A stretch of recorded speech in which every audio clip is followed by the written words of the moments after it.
Ms. Sheila Bhagmattie Veerasammy. Thank you, Mr. Chairman. All, I would like to congratulate my colleague and comrade, Dr. Ashni Singh, Senior Minister in the Office of the President with responsibility for finance and the public service, for presenting Budget 2024 under the theme, Staying the Course, Building Prosperity for All. Sir, you see this budget?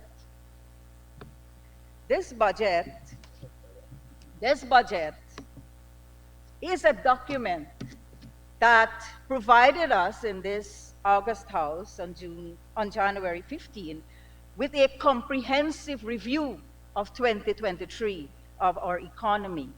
It is a continuation of what we started in 2020 and what is going to continue long after 2025. Sir, Budget 2024 is a masterpiece, which is the continuation of the People's Progressive Party manifesto, combined with a vision of One Guyana by His Excellency, the President, Dr. Mohamed Irfan Ali. Sir, gratitude is also extended to the staff of the Ministry of Finance and all governmental agencies for supporting the preparation of this masterpiece. Before I move to my presentation, sir, I want to just touch on two things. One, the Honorable Member Nima Flubes, in her closing remarks, challenged this PPP civic government to complete projects by the end of 2025. Well, sir, I want to enlighten my friends across there.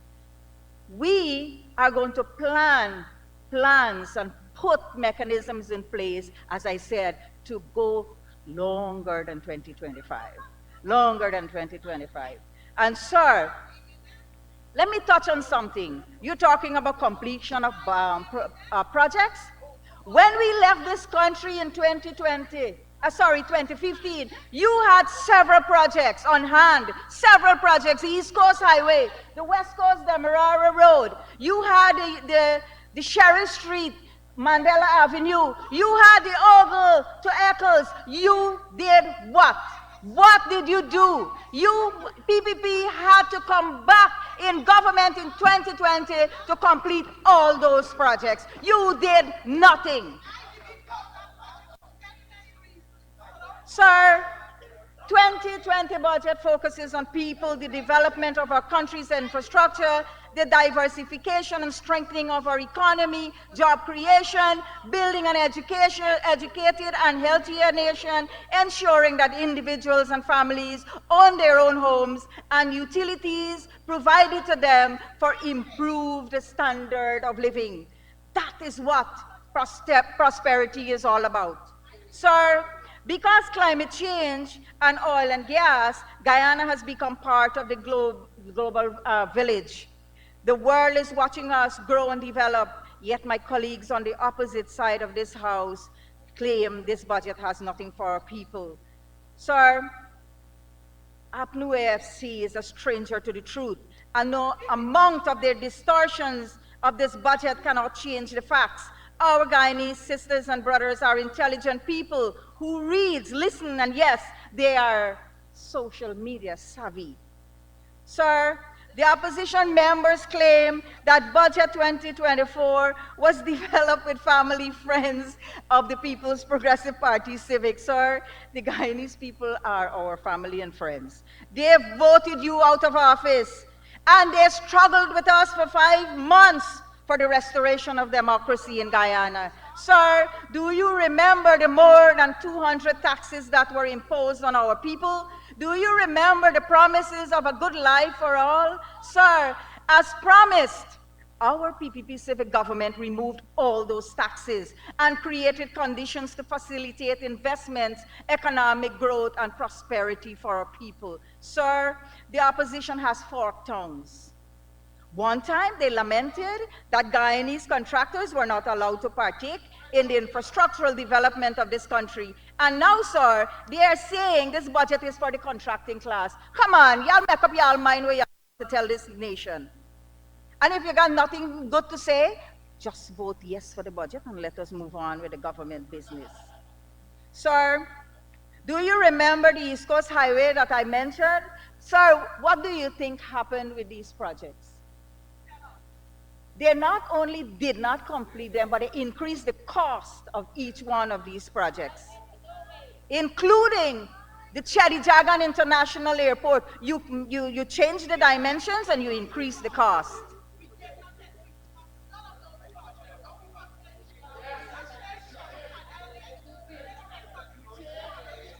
Sir, the opposition must not come to this House and criticize our government for revolutionizing our infrastructure to fit the 21st century. Sir, between 1964 to 1992, the PNC and APNU economic track record was an abysmal failure. They destroyed the infrastructure. They destroyed the business class, the educational and health facilities, and they bankrupt this economy through their poor management and incompetence. Sir, since they are a stranger to the truth, please allow me to highlight a few of the measures that were stated in the 2024 budget. Sir, this budget, and this is what I love about it. Sir, it focuses on women, it focuses on children, it focuses on the elderly, people living with disability, students, workers, farmers, young people, and of course, our indigenous sisters and brothers. Sir, this budget is going to put billions of dollars back into the hands of our people in disposable income, and this money will be used to develop, stimulate the village economy. Sir, I am not versed on oil and gas, but what I know is that fuel is used to generate electricity, which impacts on production and household needs. Sir, our government removed all excise tax from fuel and brought it down to zero. And again, this is going to put money back into the hands of our people. Sir, because we care school grant, and my memory is not that bad, I remembered watching the television and I saw one of APNU AFC leaders sitting there talking to this nation saying how because we care program is not what you call equal. Why did this person say that, sir? This person said that because for them, it's a crime for one woman to have 5 children and one have 1 child. Well, it's a choice if a person wants to have 5 children or 1 children, but that does not determine the reason for them to snatch that grant away from our children. Sir, 2024, 205,000 children will receive a cash grant of $40,000 plus $5,000 for school uniform. This will plug $1 billion into the economy as disposable income. Sir, a further $1 billion will be allocated to the 205,000 children and 76,000 old age pensioners who will get $3,000 for eye tests and $15,000 to assist them if they need spectacles. Sir, we can have a very long discussion on the plights of our elders in this country, but that will take away all my time. Sir, in 2015, APNU took away the subsidy for water and electricity, divided that among by the numbers of pensioners, and guess what? They add less than $1,000 to that figure, and they paid pensioners $17,500. And you come here in 2015 to 2020, raise the pension actually by about $4,000, and you criticizing $36,000 per month, which is 175% increase between this short span of time. Come on, y'all get y'all act together. In 1992, y'all were paying less than $200 to people in pension. Don't come and lecture me. I have what you call historical memory. Sir,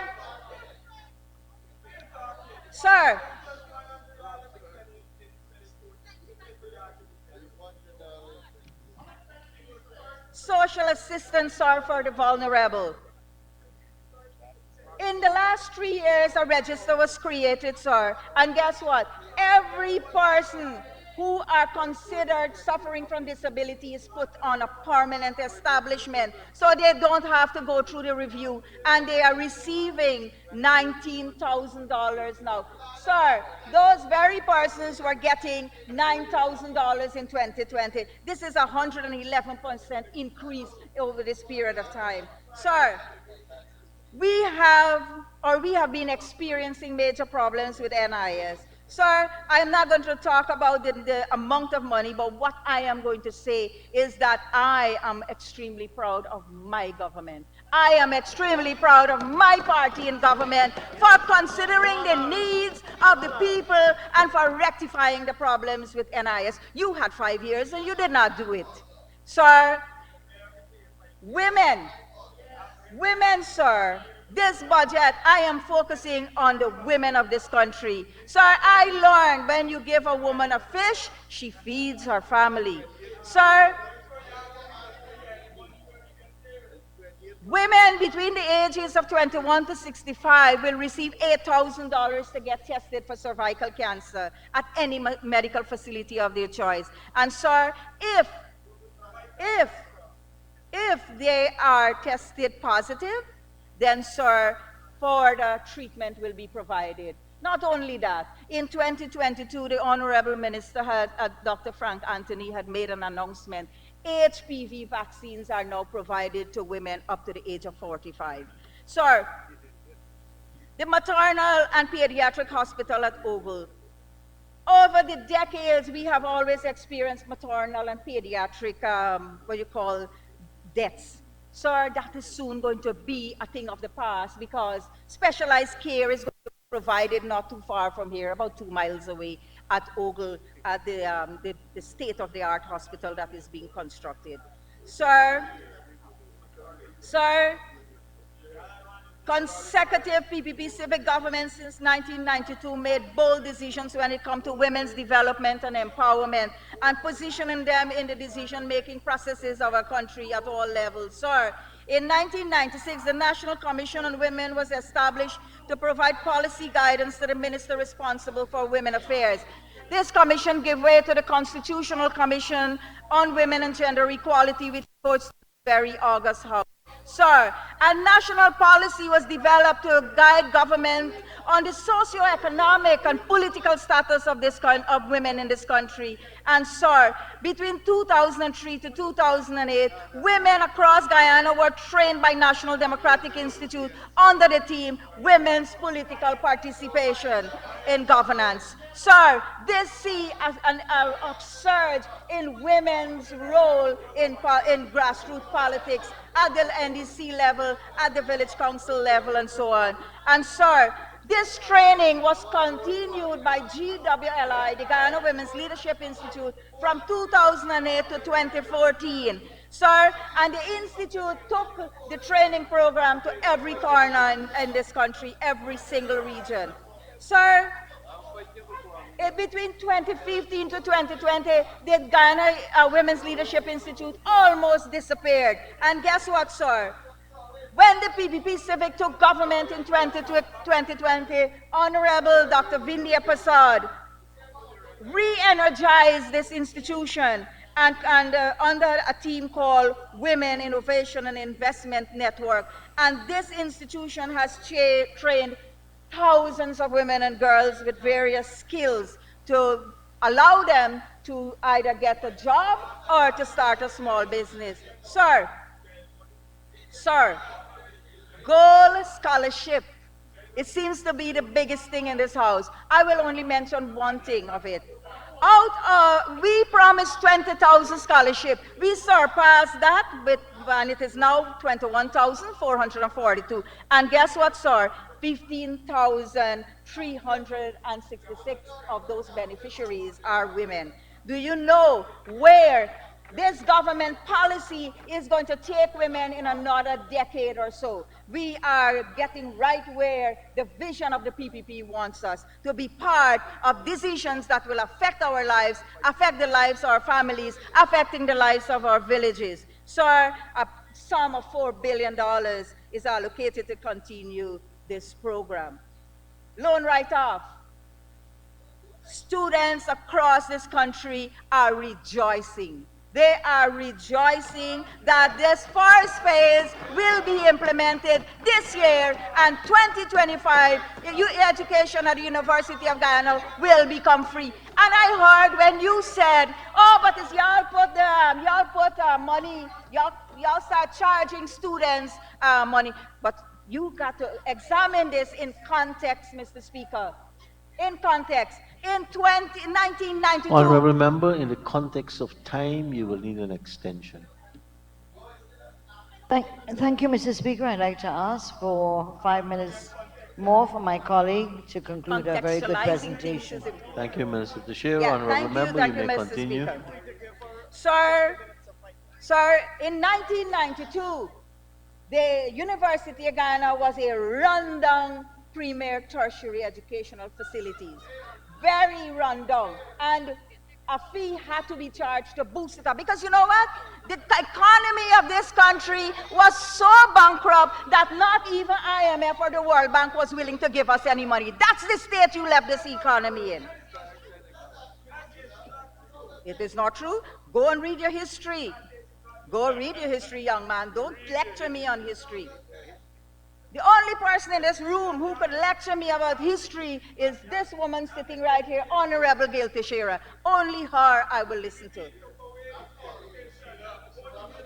She will lecture me and Pauline together. Sir, in the period that APNU was in office for 5 years, you only give the University of Guyana $10.1 billion. And you come here and you're criticizing. And in the 3 years, we have given the University of Guyana $17.4 billion.